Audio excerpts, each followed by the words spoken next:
let's talk about sports. You have mentioned that all the transformation that has happened in your life is because of the teachings that you have taken from the sports industry. And also, let's talk about your first love, that is cricket.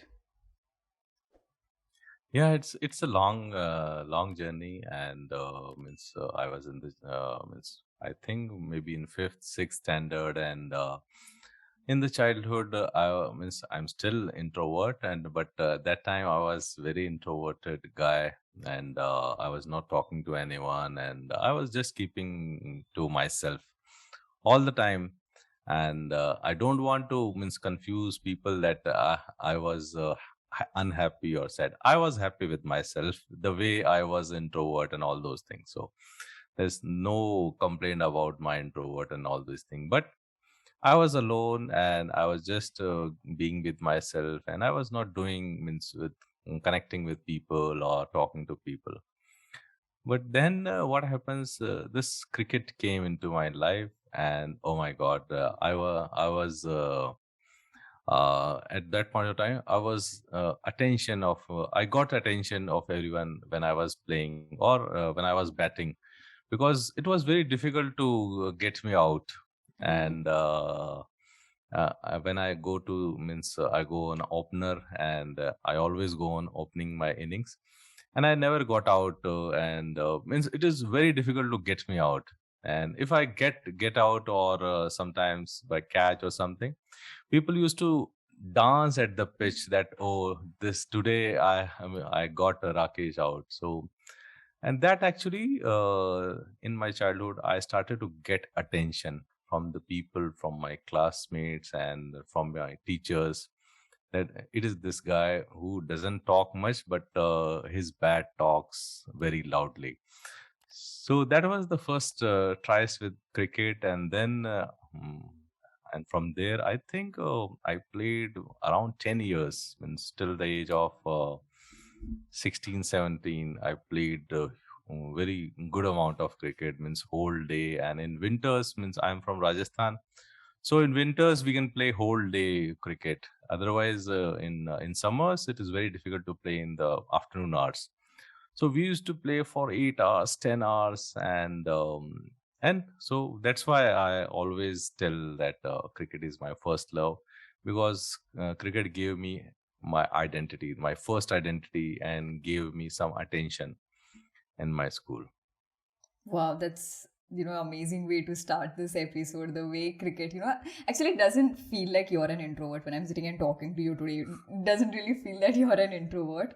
But now that you mentioned about cricket and when you got that first recognition, I think it brought you out of that nutshell of I was an introvert, but then people started recognizing me because of my batting skills and that I was an opener. I think that's where the journey of your cricket started. Amazing.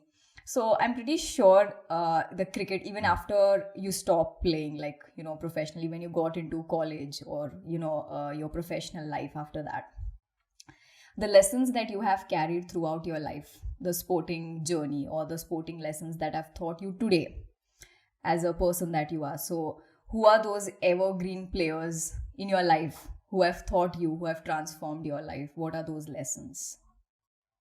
So yeah, that's a very very good and deep question.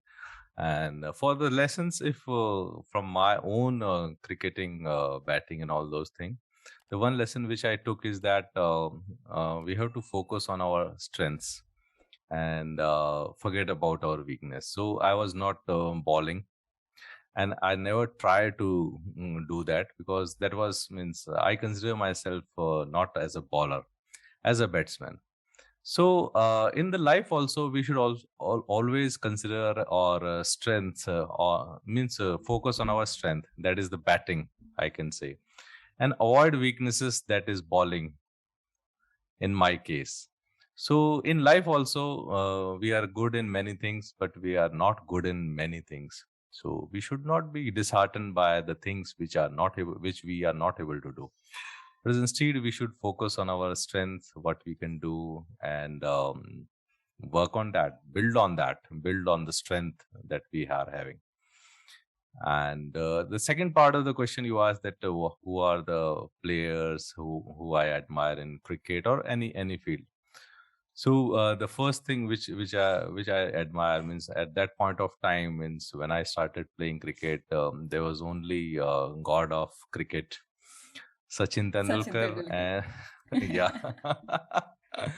So that was that era means 96, Tendulkar era.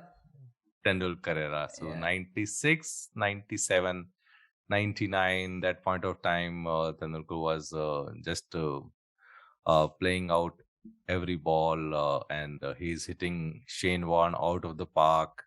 And there are a lot of Kosprovic. There is a Kosprovic, one player was there, and he used to hit. There was the time when people used to score 100 and 130 balls or so if they are scoring a century.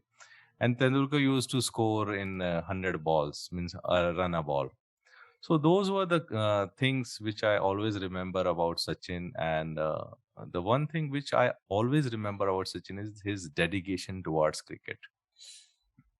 He used to come from Australia tour at 3 a.m. in the morning, and by 6 p.m. he is there for the Ranji match also. Mm. Means he is not able to sleep a whole night because of the travel, and he's reaching back India 3 a.m. and still he used to go into the his run for his Ranji team for match at 7 or 7:30. So that was the dedication which I admired every time. And instead of all the means, there is also one more thing which I really like about Sachin is that his humility. Mm.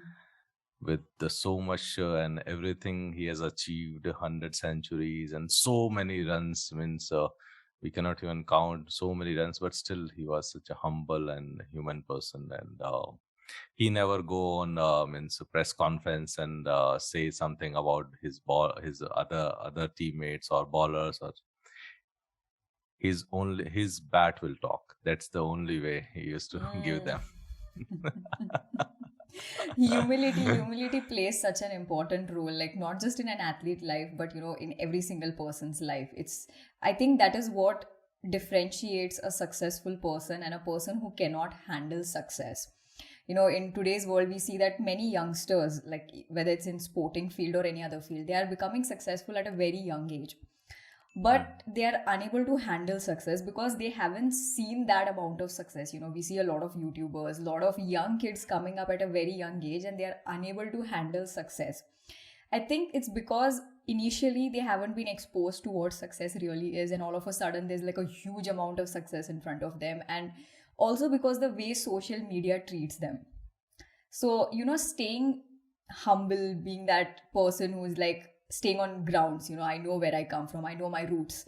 That is very important. And I mm. think sports is a field which teaches you at a very young age what success or failure is.